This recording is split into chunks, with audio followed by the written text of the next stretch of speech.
دمعة الفكر تناجي الله في صبر وترجو رحمة تسري.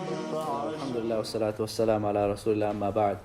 I shall continue speaking with this microphone that doesn't actually work, in the hope that it does start working at some point, inshallah. It's an honor to be here, and I'm really grateful for all of you for turning up on this Saturday evening, so jazakallah khair for that. I'm always intrigued by the posters that people create for these presentations, and I like this one where it was like Ibrahim and the boys are going to turn up, because normally it's just me who turns up. So I thought, I've seen this, but I need to actually get people to turn up. But sadly, I couldn't get anyone to turn up. But then I messaged Hassan Bhai, and he's like, it doesn't matter, because Ibrahim, inna Ibrahim kana ummatan, is like a verse, which means that Ibrahim, not me, Ibrahim alayhi salam, was a ummah. So therefore, it still works. Take that as you will. Normally what I do is I talk about personal finances, investment, and do a bit of a boot camp in about half an hour, 45 minutes about everything that you kind of need to know about halal investing and personal finance at a relatively superficial level, but at least it gives you a sense of what the lie of the land is. But I was requested, and there was in the poster as well, there was mention about the story and the journey, and my understanding is that there are a lot of professional people here, and also people who are perhaps teenagers or university or just after university. So it might be helpful as a bit of a sketch of one person's journey to go through the different stages of my career, and it may be something that sparks a thought that might lead to something good on your side, inshallah. So really briefly, I went to Oxford. I studied PPE, philosophy, politics, economics, and that was quite a generalist degree. It's the kind of degree that you do if you don't know what you're going to do afterwards. And it was towards the end of my university where I figured out, okay, I think I want to go into something to do with finance, investment, that kind of area, because I'm interested in this thing, and that's something that is really important with a career. And also I feel like there could be a lot of impact where if you get Islamic finance to really deliver on its promise, then it could be quite impactful. And that was kind of a really basic thought I had. So after university, I did my master's in Islamic banking and finance, and I started my Alim course in Leicester. And I also applied for a corporate law place, and I alhamdulillah got it. And so I was on this kind of track where I had a couple of years of training as a lawyer, because I had done my PPE degree, so I had to do a law conversion degree in GDL-LPC. So I continued doing my Alim course, and then I went into law. So I trained at Ashurst, and then I qualified and moved to a US firm called Debevoise in Plimpton, where I did funds formation, so private equity, venture capital funds formation.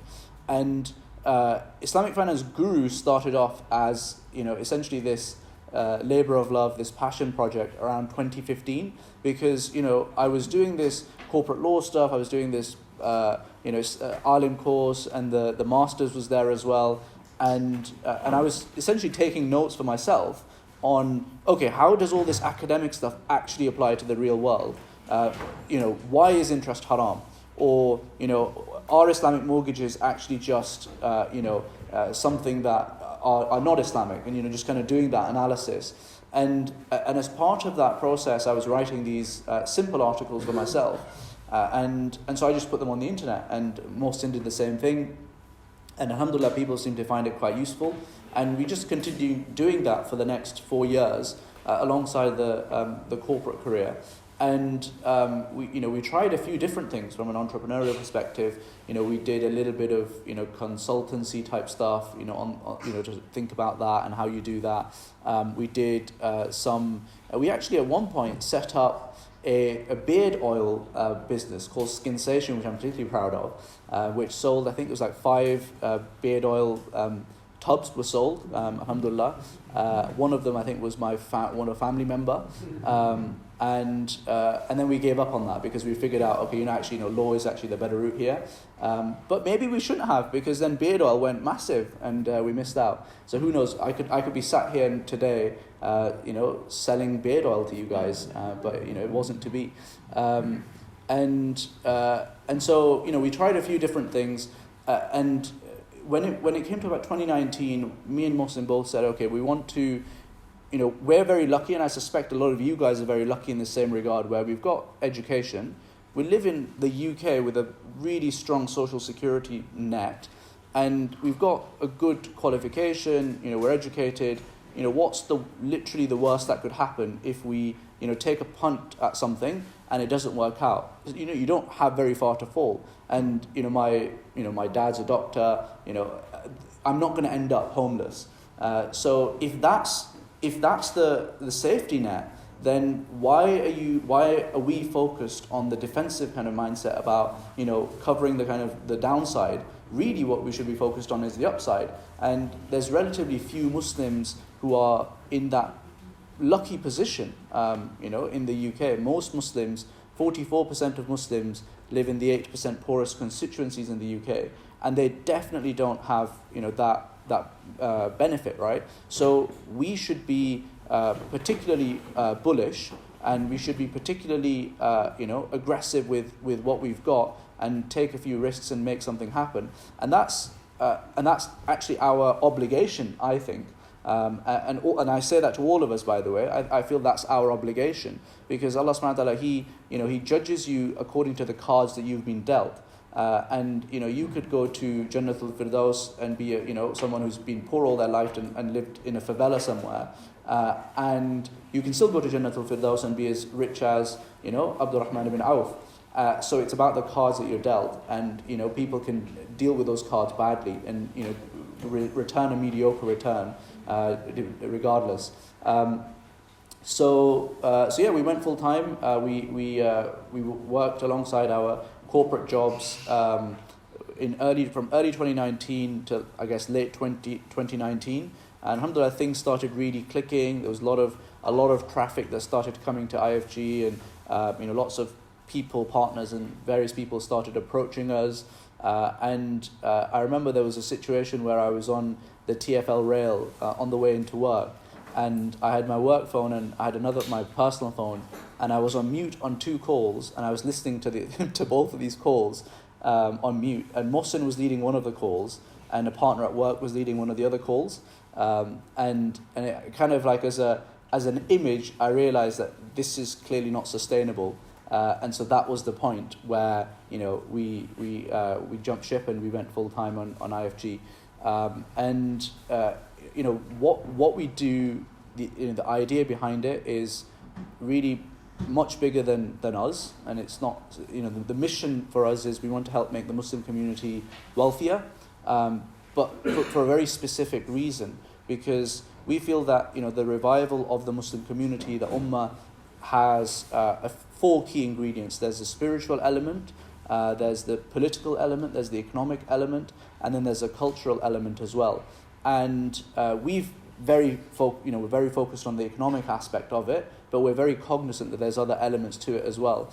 For us, the Muslim community, if it's lagging behind the rest of the world economically, then that has a material impact on the output that it can have, the quality of life that it can have, and then ultimately, the ability for a person to worship Allah subhanahu wa ta'ala in the way that he wants, and to create a world that Allah subhanahu wa ta'ala would want to be created, is materially benefited by having a more affluent and practicing Muslim community. So that's the kind of the thought process. And I used to do a lot of work with MEND. I still do. I'm one of the trustees of the Islamophobia Response Unit. And when you find that the people that come to you for help, they are often people who are not so well off, because they're often the ones who are the most downtrodden in these kind of environments. And so again, raising that economic status of a Muslim can actually create power for the Muslim community as well. And then in terms of like what do we actually do? So we've given all this like what do we actually do? So for us, there's two key things. Well, the first thing is we want to help Muslims with their personal finances. So that's education, that's comparison, analysis, reviews. Think of it like the Muslim version of a money saving expert. And then the second and very important part of this is helping Muslim entrepreneurs and making sure that they get the funding that they need to create the next big businesses. Because if you look at the top 100 companies in the world, there should be about 20, 25 of them that are Muslim. But actually, there are only, have a guess. How many do you think there are? None. I mean, that's close, actually, but that's not the right answer. 2, no, it's 1. And it's Aramco, which is basically oil, right? So it's not necessarily something that they've done. And then out of the top 200, there's another one that comes onto the scene, and that's called Sabic, which is an offshoot of Aramco, which I think creates gas or something. And so, we as the Muslim community are lagging massively behind. And if we actually look at where the power lies in today's world, it lies in the businesses and the technologies that run this place. So I'm using an Apple laptop and Samsung, and we've all interacted with Microsoft. I mean, this is a Microsoft presentation. We've probably interacted with Facebook, and we've probably driven here. One of us has probably driven here in a Tesla, etc., etc., etc. And so the point, and by the way, all of this is running on Amazon's AWS or Google's cloud platform. So there's that as well. So the point I'm making is that where the world is going, the power and the economic might lies increasingly less with countries and it's more concentrated into the hands of big corporate or the hands of technology companies, and that simultaneously gives us a big challenge, but also gives us hope, because a lot of these companies didn't actually exist 10, 15, 20 years ago. They've come out of nothing to become these huge conglomerates. And so that gives us a hope, but then also at the same time it gives us pause for thought, because where are the Muslims in this space? So that's where our angel syndicate, IFG.VC, comes in, where we want to help the Muslim entrepreneurs in particular, but we also have other entrepreneurs that we invest in, and we've done about, I think it's 35 deals now, and £12 million into these different companies. And the thesis is that like Silicon Valley came about and it created these ecosystems of investors and money, talent, and also experience, and just the willingness to help each other out. And that kind of melting pot then led to what we see today in Silicon Valley. If you can start recreating that, but for the Muslim community, then that could be really something quite interesting. And that also gives hope, because we could actually catch up quite quickly as well in 10, 15, 20 years. I mean, imagine if the next Microsoft was based in Karachi. It can happen, right? Bangalore came out of nowhere, right? It didn't used to. Bangalore wasn't a massive place, and Mumbai wasn't a massive place, and look at it now. So it could happen, and that's the kind of thing that we're looking to support, inshallah. So that is not usually the start of the presentation, but I thought I'd give a bit of a background as well, as requested. So, and this, you'll be pleased that we can actually skip a few of the slides. When it all boils down, the reason why we care about our finances and making sure that we do it in a halal way is because we will be questioned about it on the Day of Judgment. Allah subhanahu wa ta'ala will ask us about 5 things, and one of them is our wealth and how we earned it and how we spent it. Because Islam is this holistic religion. It's if I invite you to a way of thinking about life, it's about resources that we are given, time, energy, health, and it's about the decision making that we do to deploy those resources. And Allah subhanahu wa ta'ala is judging us on the method, and Allah subhanahu wa ta'ala is judging us on the effort. And so when we talk about our wealth and we talk about our life and our youth and the knowledge, all of these things, why are they being asked about? It's because they are the resources, they're the things that Allah subhanahu wa ta'ala has given us, and they are the mediums of how we traverse this this landscape that is life.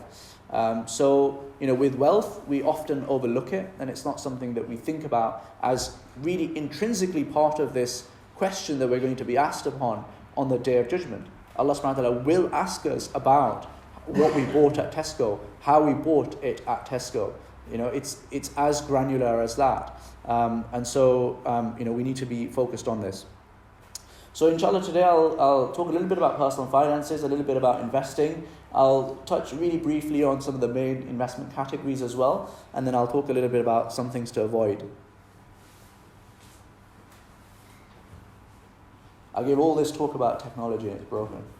Alright, so we've done that bit, we've done that bit as well. Oh yeah, we do Islamic wills as well. The idea behind Islamic wills, by the way, is that why do they do Islamic wills? Is because we figured that we're helping all these Muslims to get wealthier, and then they die and they give it all to HMRC, which kind of defeats the purpose. So we figured, all right, we should help Muslims not do that. What is personal finance? Any ideas? It's not a trick question. I think, I think it's all about your income and expense. Exactly. Great. Any other thoughts?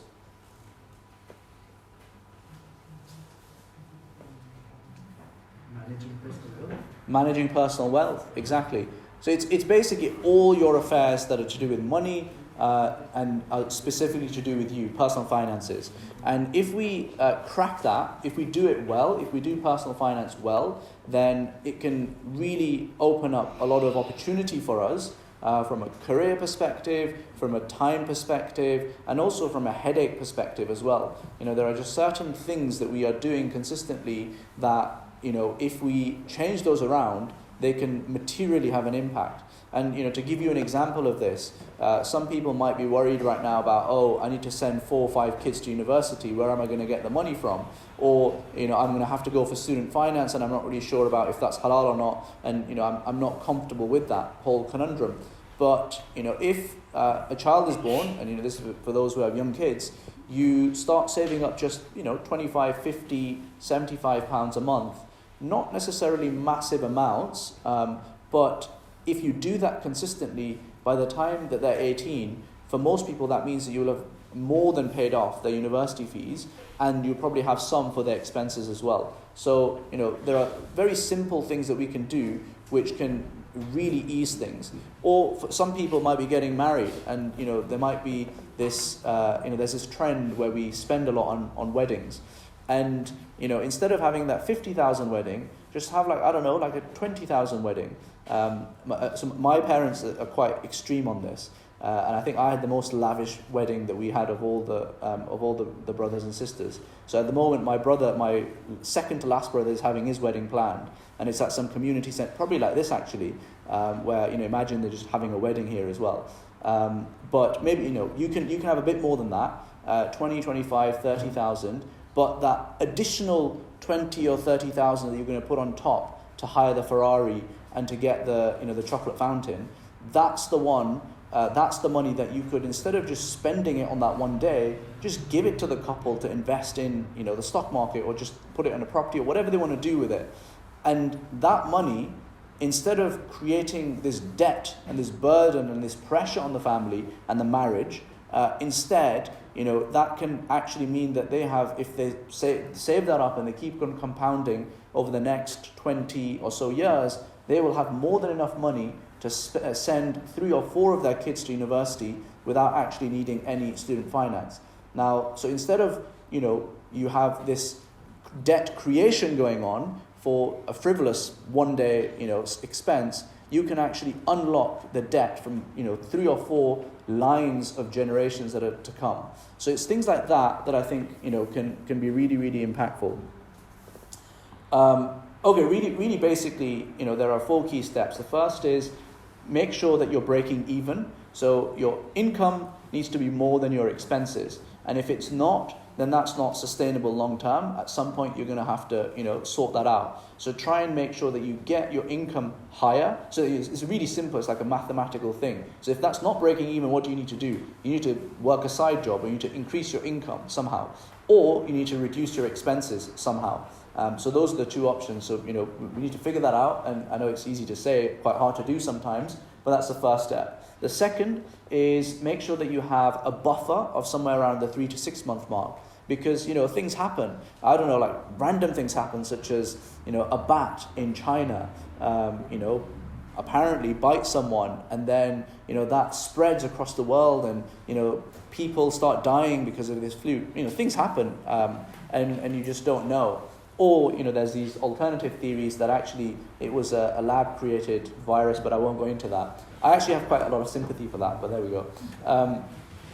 And then you should stop renting. For most people, not all of them, but for most people, renting is a relatively bad idea because that's money that you're just wasting, right? You're not wasting it, but that's, let's say, £1,500 in London that you are giving to someone else, and you're never going to see a return of that.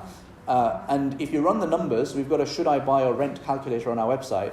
For most people, it says that over 25, 30 years, the period of time that it would take you to buy a house on an Islamic mortgage or a shared ownership scheme or whatever approach you take, they would actually be better off by about £400,000 if they had bought a property and built up that equity in the property. And it's quite self-explanatory really, right? Because instead of that £1,500 that you're just, losing, you're actually going to have about half of it going into a property. And then that property is actually increasing in price as well. So that's really, really beneficial because, if you, and this is actually a wider principle about, investing and finance. When you're exposing your money, when you're investing in finance is really all about finding a house for your cash. That's really the big question. And if you find a house for your cash that is just a bank account that doesn't actually reap you anything, then that is usually a bad decision because of inflation. So if you project forward, let's say you've got £50,000 and you take out inflation and zakat as well on top of that, and you multiply that out over 10, 20 years, you will end up with somewhere in the region of 10 to £8,000. So you start with 50 and you end up with 10 to £8,000. Alternatively, if you just put it into something quite vanilla, something quite boring, which is good by the way, over that same period you would end up with something like £200,000. It's like a 3-4x return is not unusual over a 10, 15 year period. And so, that's the cost of apathy. That's the cost of doing nothing. And so, when thinking about our investments and thinking about, the decision making that we're taking, we should always consider ourselves as having taken a decision, even if we are not taking a decision as well. And the point I was making was all about property. So if you put that money, instead you find the house for your asset into an actual house, then you will be exposed to the uplift. Because for complicated reasons that actually many of you may know better about, our money supply is based on debt, and we've got this underlying levers that mean that we have this inflation that happens, and so over time money loses value. But if you are exposed to assets, then generally speaking, they will be inflation-proof, and they will actually probably go up a little bit more than that as well. So, the people who did really well over the last decade are people who were exposed to property and stock markets and assets generally. Whereas people who didn't do well over this last decade or so would be people who were holding it in, let's say, savings accounts or current accounts. And then the final step is build yourself a diversified portfolio and achieve your early retirement and set yourself free. And this is actually the fun bit. This is the bit where you get into crypto. Okay, so spending. This is really simple. If you're skint, if you don't have any money, then you need to ask yourself, do I need it? Can I afford it? Really simple questions. And if you're not skint, will I use it? And is it worth it? And there's a wider point here about headspace as well, which is we have this urge. Some of us have this urge to collect assets, to collect things, and those things pile up. But if you go into your loft and you just look around at the things there and how many of those have you actually used, and you look at your wardrobe, how many of those things have you actually worn in the last 6 months? There was a woman who sold her wardrobe and raised £60,000 and funded a business out of that. Now, admittedly, that's probably quite expensive wardrobe, but that's the point. When we think of our house and our property, we think of it as just dead stuff, but actually that's an investment. All of those things are assets that are depreciating and not worth anything. But if we sold them and redeployed them elsewhere, then they could be potentially useful, interesting things. So when spending, really think about that, because that is actually in many ways an investment. Okay, we can skip that. Personal finance tips. I think we've talked a lot about a bunch of these already, so I won't belabor the point. I would emphasize that you should get yourself a pension if you don't already, because that's you giving up free money from your employer if you don't. And a lot of Muslims in the UK, about 30% of Muslims in the UK don't have a pension, which is less than the average, much less than the average. And the reason is because there aren't halal pensions available, or there isn't an awareness of what is halal or haram. And so this is something we've been campaigning on a lot. And I think not just me who thinks this. We actually got a QC barrister to write a legal opinion on this, to say that it is illegal, it is contrary to the Equality Act 2010 if your employer doesn't provide something that is a halal pension for you. And so if you're in that position where you're like, I actually don't know if my pension is halal, look into it. And then if you don't find a halal option, then you can download this legal opinion for free on our website and actually give it to your employer and say, look, this is one of the top 5 people in pensions law in the country who's saying that what you're doing is illegal. Most employers will change their tune at that point. But it's really important that we all do that because this stuff really adds up. The gap here is about £13 billion. So if you project that forward over the next 3-4 decades, the Muslim community is that much worse off. And that's not a good look, especially for a community that half of which is already in the poorer end of the spectrum. So whatever we can do to assuage that, then we should. On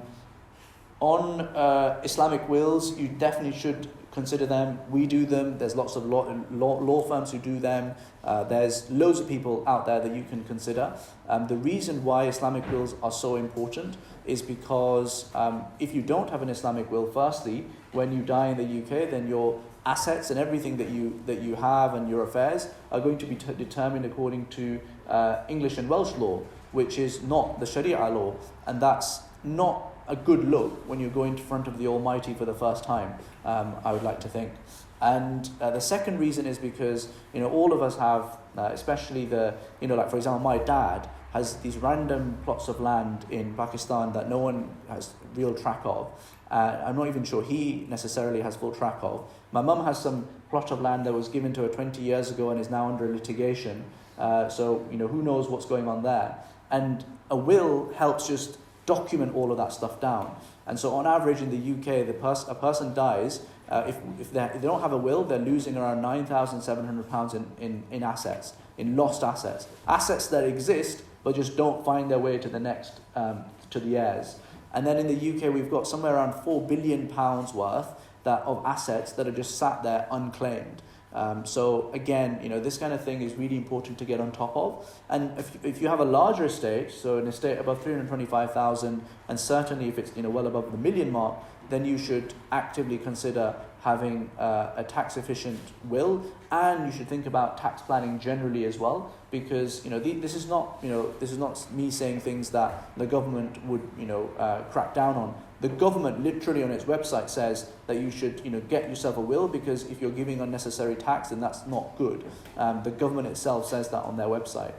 So you should definitely look into this and make sure that you're not paying that 40% tax above £325,000 if you can avoid it.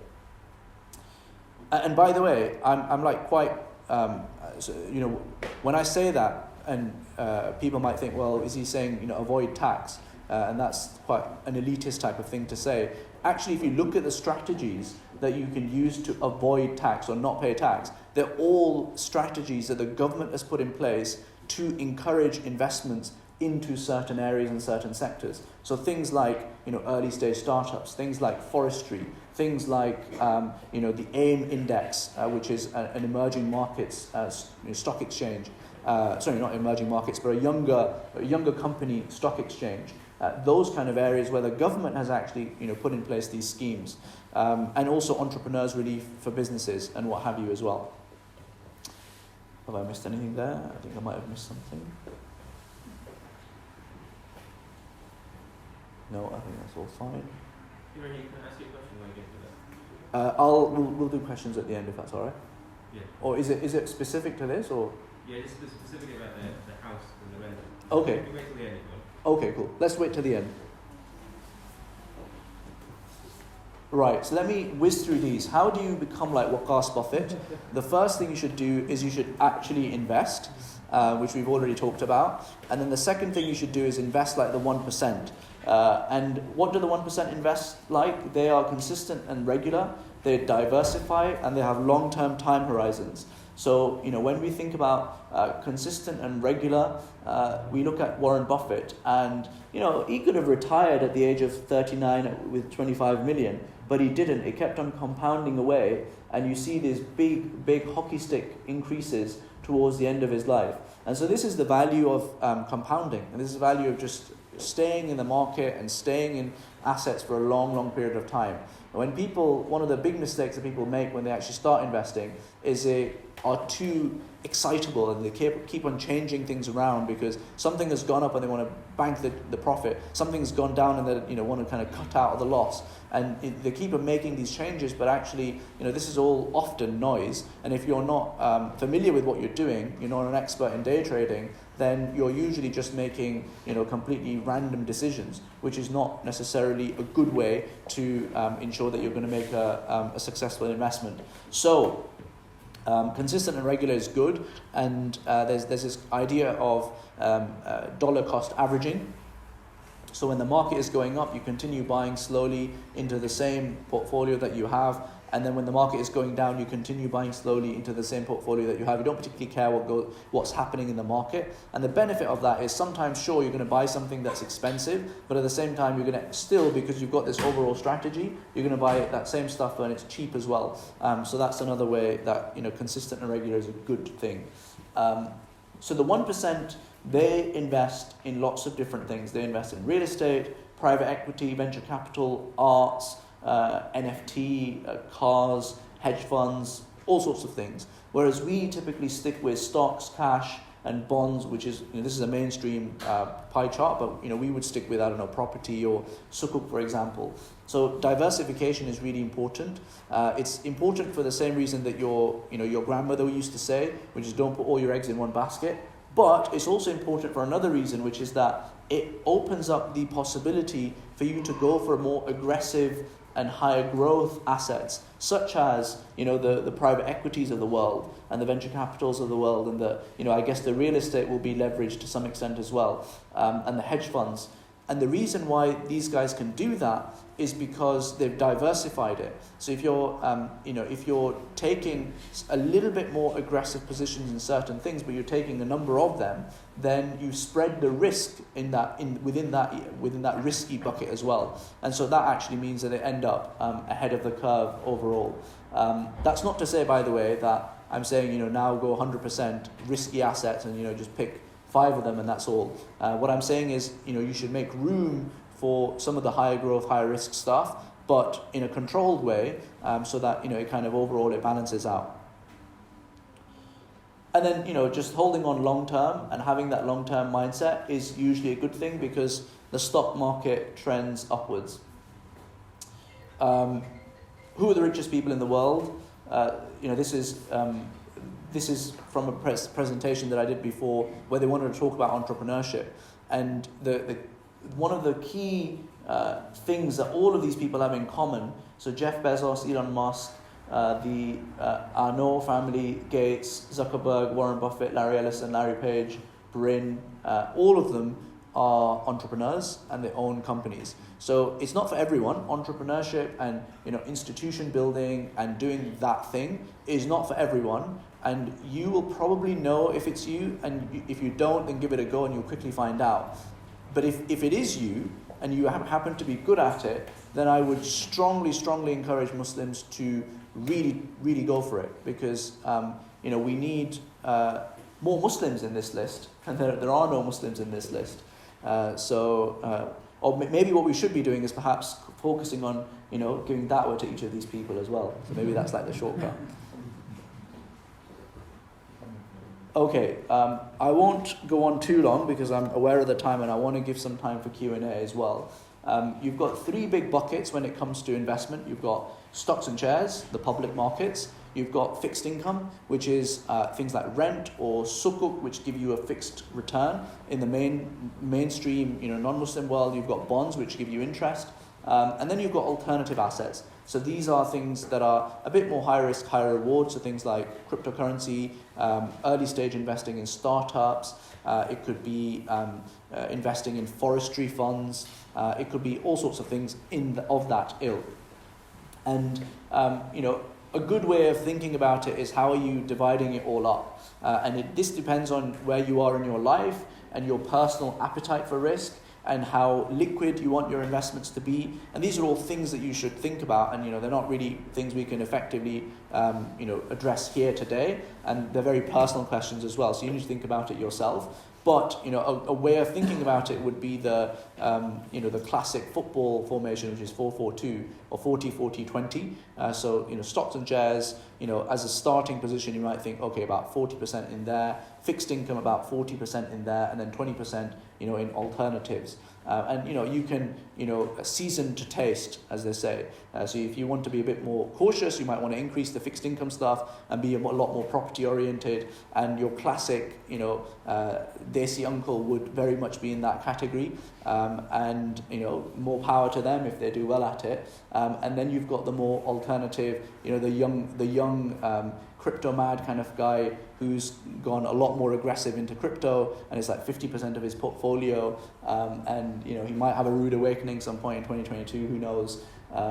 So you've got different ways of cutting the pie.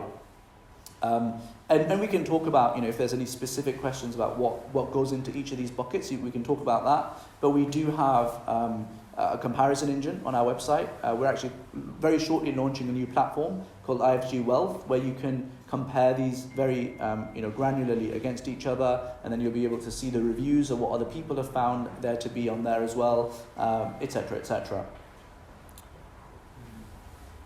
And then these are things to stay away from. You should stay away from Forex, you should stay away from derivatives, certain areas of crypto. So crypto is not a slam dunk, it's not an open shut case. Some of it is okay, some of it is not. And I know that's this is now going to potentially invite lots of questions. The truth is, it's a complicated new area, so we just need to be careful about it. Options, futures and forwards, typically, if you don't know what they are, if you don't know what those words mean, then I would probably stay away from them. If you do know what those words mean and you really need to use those things for hedging purposes for your business, for example, then there are ways to do that. But that's probably in a very small minority. So generally people should stay away from that. And then gambling, of course, you should stay away from. There was in Leicester, I don't know if any of you are from Leicester, but there's a very famous road called Melbourne Road. And there's two masajid on it. There's the I think Masjid Umar, and there's the one with Sheikh Salim Durat on it, and there's in the middle there's this William Hill, which I never understood. I've seen uncles sometimes going into the William Hill, and I mean obviously I assume they're doing it because there's free TV or something, but I found that fascinating that they would have that William Hill in that place. Great, so that's why we did all of this. We want to sort out our personal finances. And actually one final thing is, from a mindset perspective, I would invite all of you to think that, your wealth is not really your wealth. It's given to you as an amana by Allah subhanahu wa ta'ala, where ultimately you're going to hand it over to someone else. And so, you are all investment managers of the ummah's wealth. And what you do with that is is going to be questioned. And in some ways, I think this is quite a liberating thought as well, because sometimes people are quite cautious when they have this kind of short-term me mentality. Oh, I need to look after my wealth and make sure that I've got enough for my food on the table. Whereas if you're thinking, okay, this is me looking after this wealth for the next 200 years, and actually that's the more important thing. And this is just a means for me to cross this bridge, across this sea that is life, and get to the other side, but also do it in and leave it in a good shape for the next generation. If you have that mindset, then I think it's a lot more empowering, and you can think about your wealth from a lot more of an impact perspective as well. So where you invest that money becomes a lot more important. So for me personally, I really care about investing in entrepreneurship, and I would actually want to do more public market investing if there was more Muslim companies there. But there are no Muslim companies, or very few. So what I would like to do with what we do at IFG is create more startups and more young companies that then go on to list and become public companies. So we actually close that loop, and we create this kind of virtuous cycle. Because right now what happens is all of our wealths are sat mostly in the HSBC fund, and that's mostly sat in US tech stocks, and that's mostly just helping Microsoft and Google and Amazon and Facebook or Netflix or whoever it is, and that's fine, right? That's fine as long as it's halal. But is it optimal? I don't think so. I don't think it's optimal. I would like it to be going into emerging markets and companies and countries that are Muslim majority countries. It's actually supporting that wealth, and it's very early and it's very hard to do. But that's for me, that's the kind of one of the visions that I want to work towards. But the point I'm making is like an intentionality perspective. You want to think about your investment from that impact aspect, because your wealth speaks, and it can really have an impact. وأنطقت الدراهم بعد صمت أناس بعد ما كانوا سكوتا. It's a completely different context, but it's still interesting. The darahim, the money made certain people speak who were otherwise before they were silent.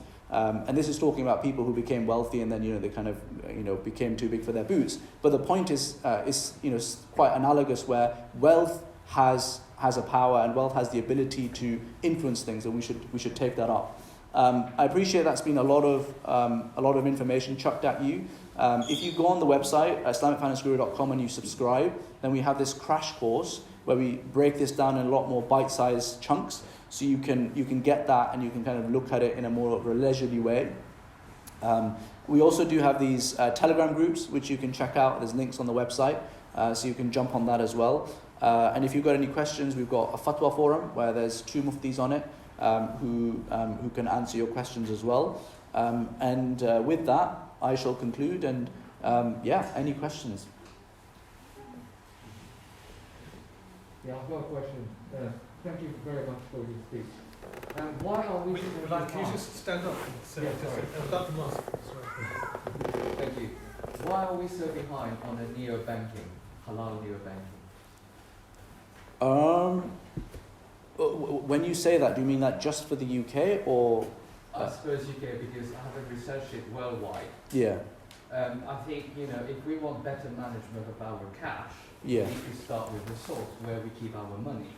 And that platform should be a platform where people can have better information. So why are we behind, or have you thought about this? Yeah, it's a fascinating question. I think there's multiple streams to this. The first is that I don't think... the first is a commercial point, which is that... Can you explain the question? Yeah, sure. So the brother was asking about why are Muslims so far behind in digital banking or neo-banking. So Monzo and Revolut would be the mainstream equivalents, and to HSBC and Barclays. So where's the Muslim versions of the digital banks? And I think it's a really complicated question to answer. There's multiple threads, and I'll just chuck them all out there.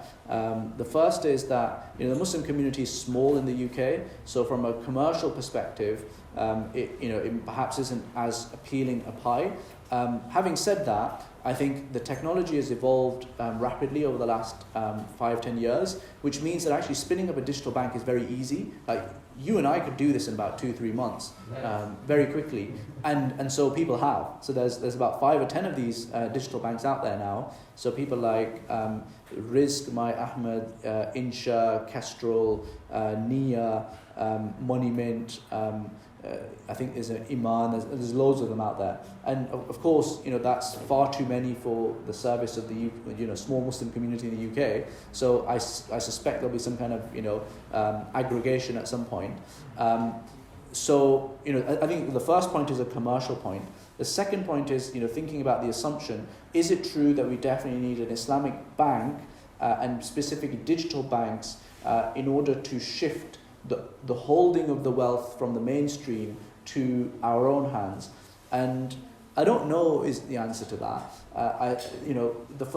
One idea is that your wealth doesn't need to sit in a bank account. It really could sit in anything. It could sit in property. It could sit in investments. It could sit in the public markets. And actually, that's where I'm kind of encouraging us to do our kind of allocation of money, especially impact areas, because I feel that's probably more impactful. So that's one thought. The second thought is that even the digital banks, a lot of them are just prepaid cards essentially, and ultimately they all bank with the Bank of England. Or ultimately, even some of them don't even bank with the Bank of England. They bank with, an underlying rails provider.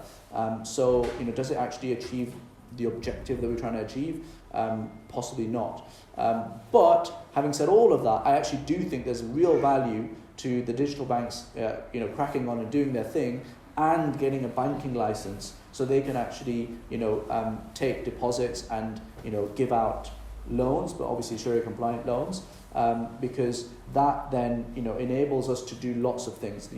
This idea of having this cheap source of patient capital is something that's extremely powerful in finance, and so that's why you have these pension funds, insurance companies, and banks are the kind of mainstay of the financial world, because they have these huge pools of cash, and then they can do lots of interesting things with it. So that's a very long way of saying I'm not really sure. By the way, I think the important thing is in digital banks is that there's also a generational issue, because anybody who's, well, I don't reveal my age, but we only know the banks as HSBC, Lloyds, Barclays, and which was the other one? There was one more, But the other thing is that this new range of banks came up quite recently. In fact, anyone, as he said, anyone can set up a bank. It just takes 3 months now. But they're all prepaid cards. And there are some Muslims. Which one of the Muslim ones you said that was set up? There's about 5 or 10. 5 or 10. Yeah. There are also some. So the question the brother was asking is that why aren't we advanced in this? So actually, there's lack of awareness. Anybody who's sort of under 25 or under 30, they go into these things. Above 30, they don't know about these things at all. So there's a big difference in terms of generations. Sorry, have you done? No, you go ahead. My question is more of a constructive criticism, if that's okay. Basically, you start off with the hadith in the Muslim. You talk about wealth in 3 aspects, about spending it as well and how you spend it.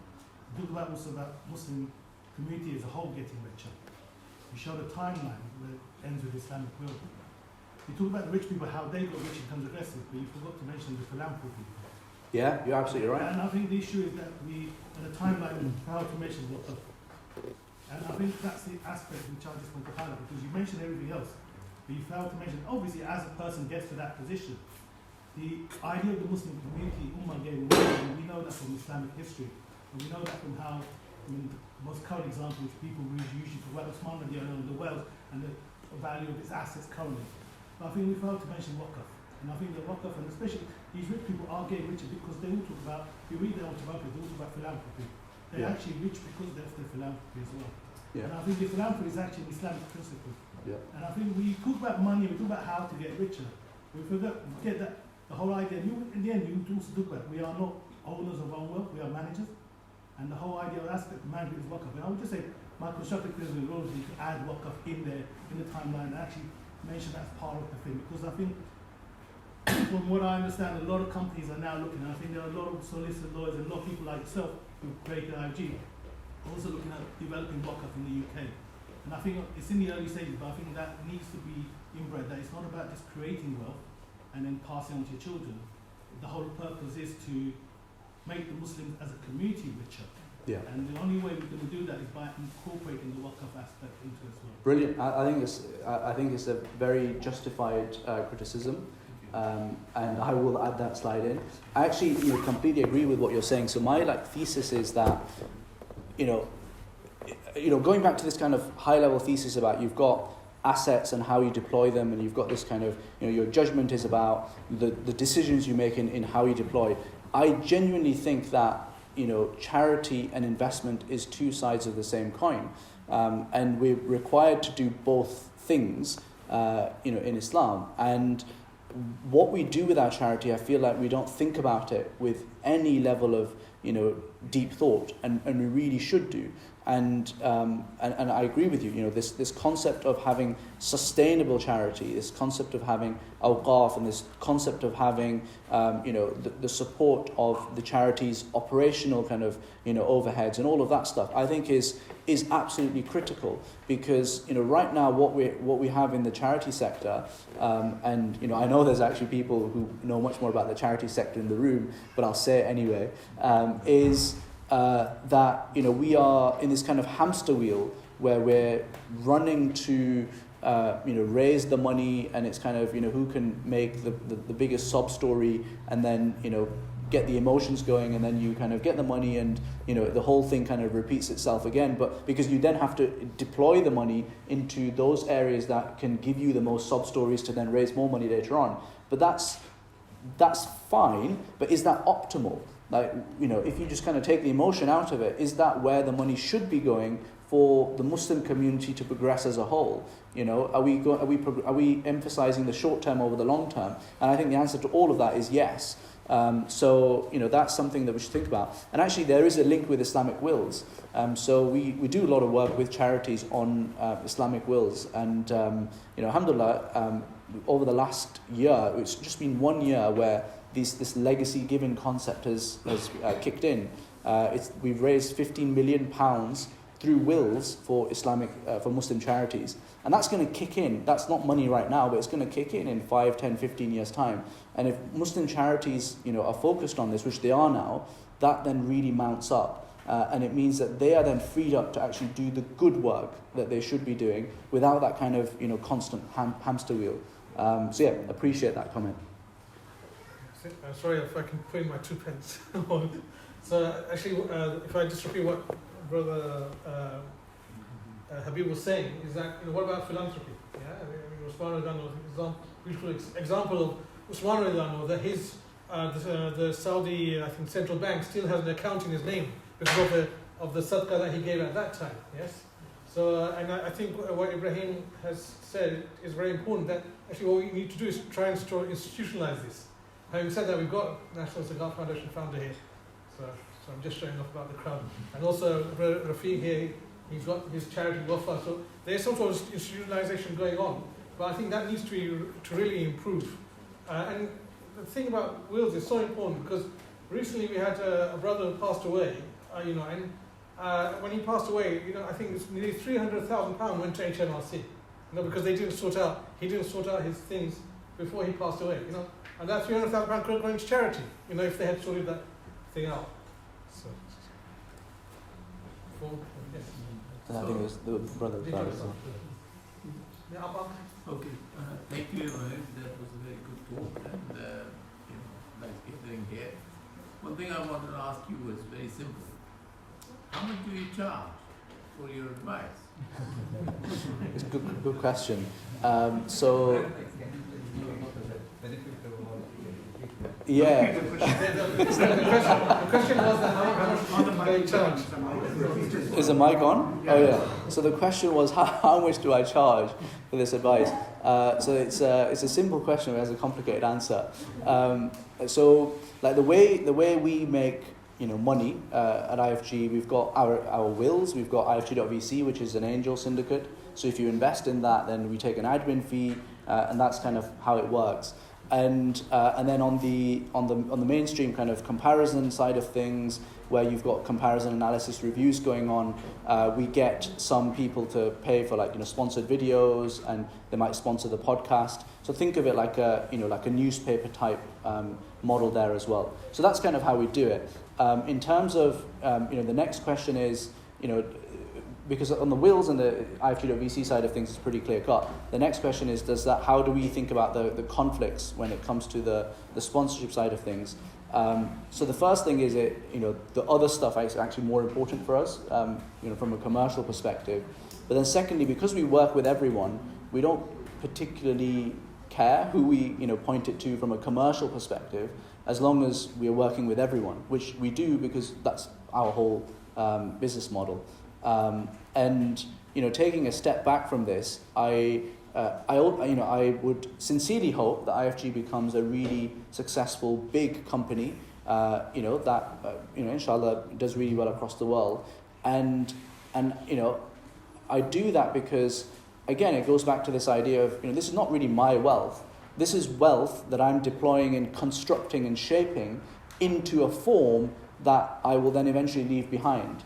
And so the question is, can I then create this thing to the maximum output that it can, be created, such that when I'm finished from this, as Michelangelo stepping back from seeing whatever I've created, it's something that is actually pleasing in the sight of Allah subhanahu wa ta'ala. So I think that from a monetary perspective, it's actually something to be encouraged, as long as it's pointed in the right direction.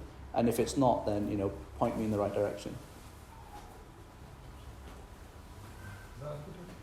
Yeah. It was a very simple question. I just want to say that if I want to come and ask you, how much will you charge me? So with financial advice, it's a fair point. So on financial advice, we all of our content is pretty much free. We have these paid courses, and if you want to talk to me specifically, obviously you can do that on events like this. Yeah. We also have these free clinics on Fridays where you can book in a 10-minute session. Anyone can do that, and we do that every Friday for about 2 hours. So yeah, you can grab me there as well. That's good. Thank you.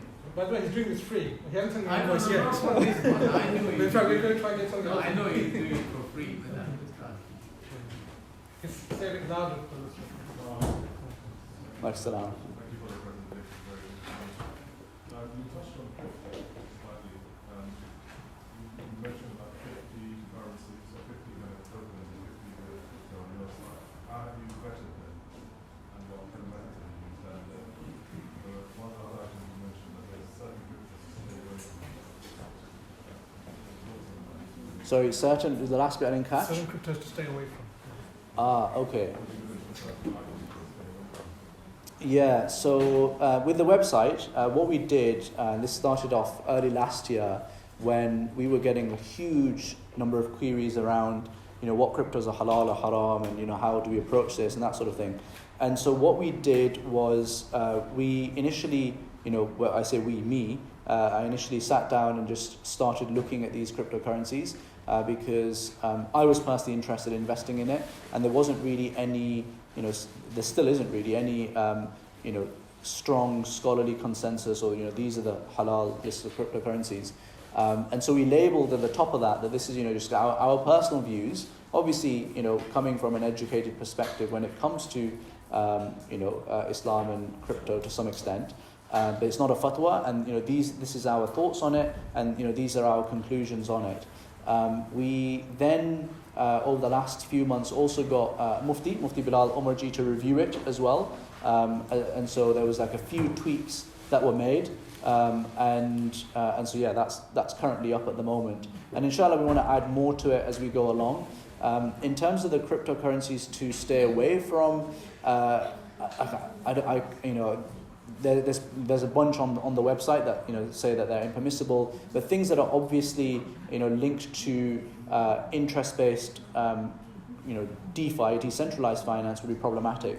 So things like Compound would be problematic. Yearn Finance is another one that springs to mind, and And you know, meme coins are technically probably fine, but you know, the muftis and the scholars, they typically don't like them because you know, I think that it's more of a taqwa question, which is like, would you be happy to tell Allah subhanahu wa ta'ala that you invested in Dogecoin? Is the kind of, you know, the sentiment of the analysis there. Yeah, and I mean, obviously we don't keep it updated day to day, but we put like a date on when we last looked at it. I'm conscious that you had a question. We'll not come to you. No, I've got I fell all the way. But it's going back to actually your point about rental market. Obviously, there's Muslim community, there's a strong view around renting. How would we help people reconcile or rethink that? To think actually, you know what, the rent option is not necessarily the best option, even if from your Islamic perspective, the buy option is better. There's a strong view around the strong school of thought that says that actually renting by default is the right solution. Is that a cryptic way of getting into Islamic mortgage debate?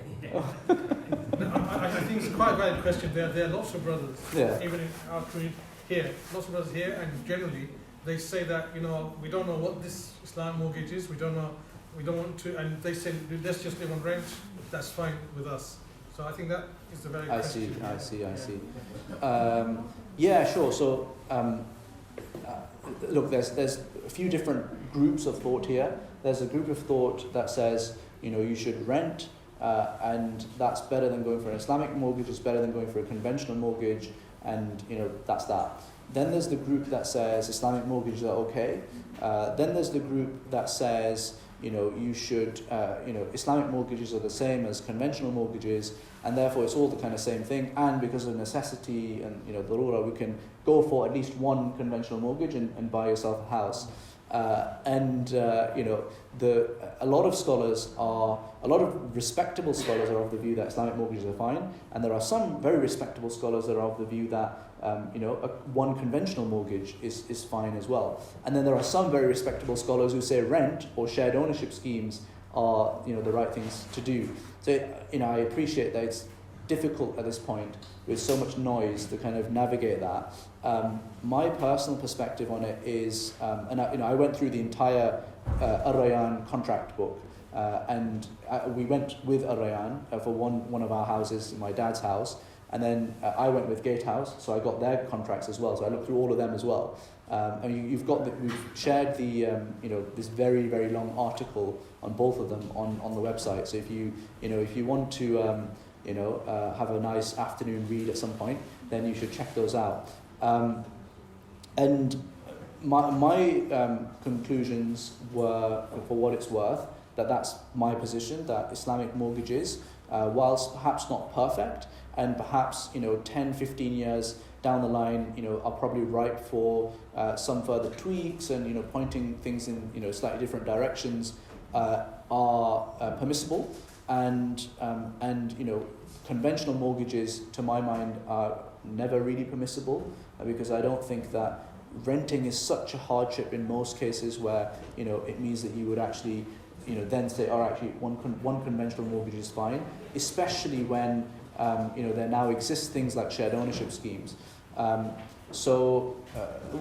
my views on shared ownership schemes are that they're unambiguously permissible, there's no problem with it, but they are a little bit more expensive than the Islamic mortgage options. And this comes to the kind of nub of the issue, which is you've got two conflicting critics of Islamic mortgages. One says that they're not halal enough, and the other one says that they're too expensive. So what you do when they're not halal enough is you go to the shared ownership side of things, more equity-based, but that makes it even more expensive. Whereas what you do if you want to make it less expensive is you go for different sources of financing which are perhaps not Sharia compliant or whatever, and that makes it cheaper. But then that goes against the it's not halal enough side of things. So Islamic mortgages are this complicated instrument that arose out of a series of negotiations and discussions between regulators, lawyers, the Muslim community, the commercial interests that went behind it, and it resulted in what it resulted in. And by the way, this is almost like, a slightly academic discussion as well, because these days, Al Rayan Bank has decided, it's not really worth it for us to do that much, in terms of Islamic mortgages. So they've basically, cut back their Islamic, they're still on the website, but you won't get an Islamic mortgage from them. And so there's really only Gatehouse in the market. So, there's also this wider pragmatic perspective here as well, which is that, if Muslims don't support Islamic mortgages or Islamic banks, then they will literally just leave. They don't care. They're focused on Qatar, which is their home base. And so, if you, and it's a difficult one. If you criticize too heavily and vociferously something with good intentions behind it, such that it retreats from the market, the net result is the same number of people who are going to go for the Islamic mortgage are not a lot of them are actually going to be pushed to conventional. So the net result of all of that criticism of Islamic mortgages is actually going to benefit HSBC, which is a slightly counterintuitive outcome. So it's a complicated world basically.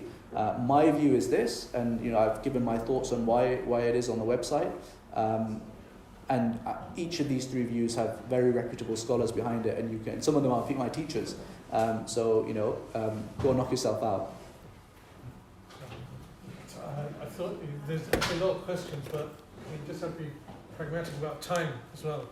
So there are no questions from the sisters, but I'm sure there are as well. They want. Sorry, Naveed, what do you say? Last one on the topic. Because Rory talked about our brothers from Blackburn who seem to be investing in a lot of things these days. you're talking about the Isa brothers. I think there's a whole thesis behind that. What's that? Sorry, what are my thoughts on the Isa brothers?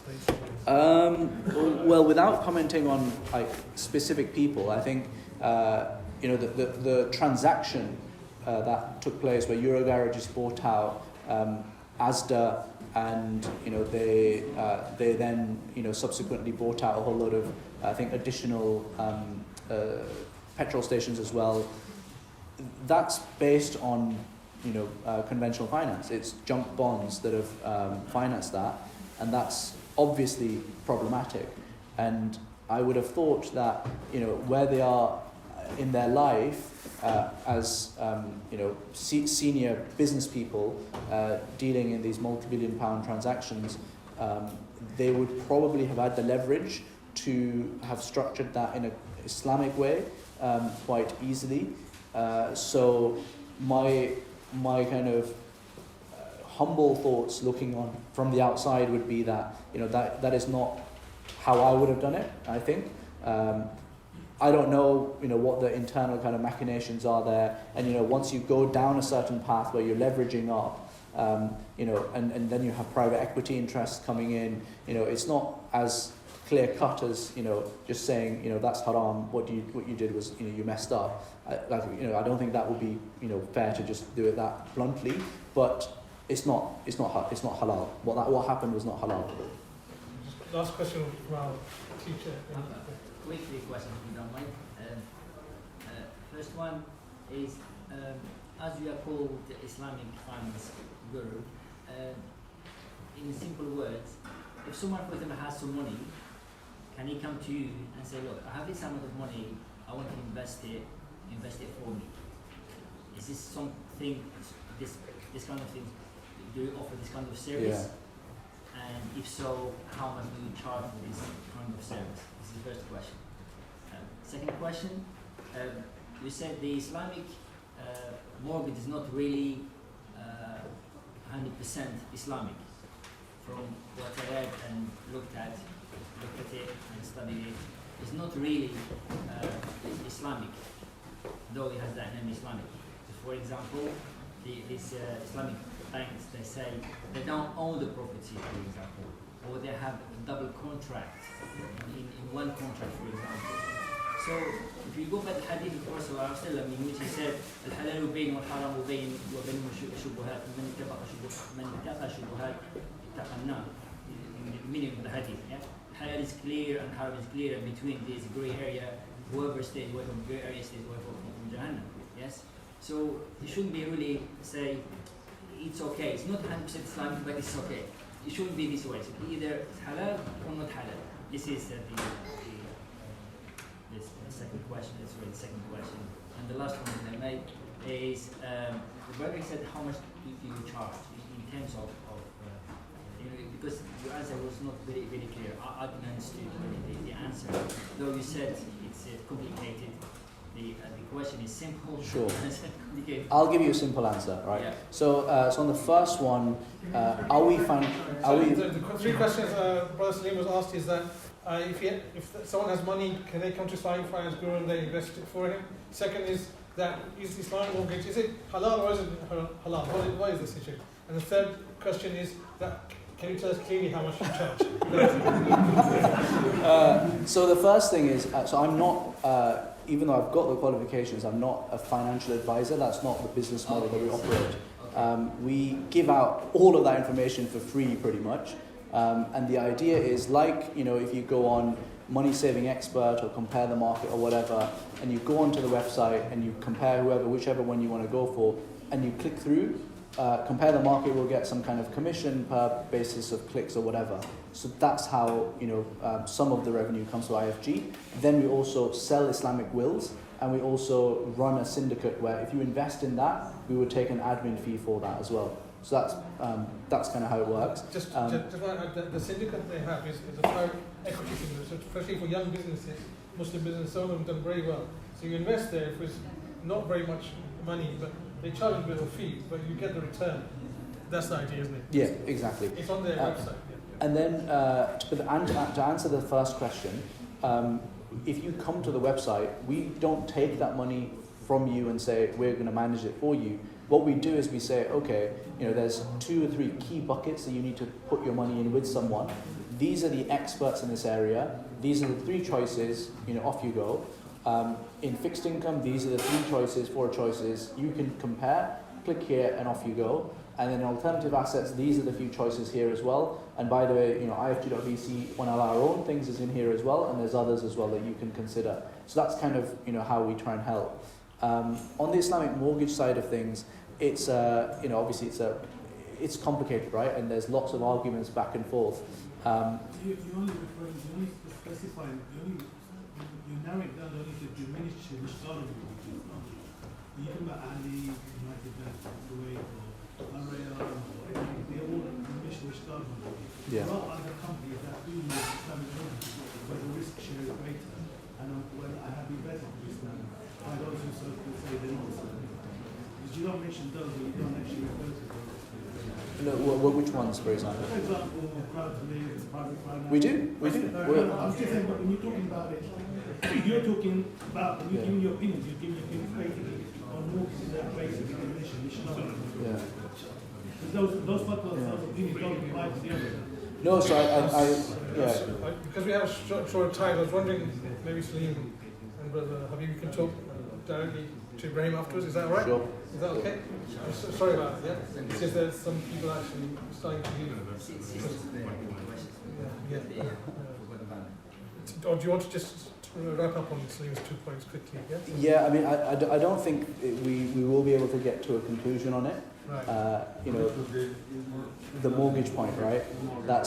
It's one of those like Pakistani politics where you can go for 2, 3, 4 hours and you never really get to a conclusion on it.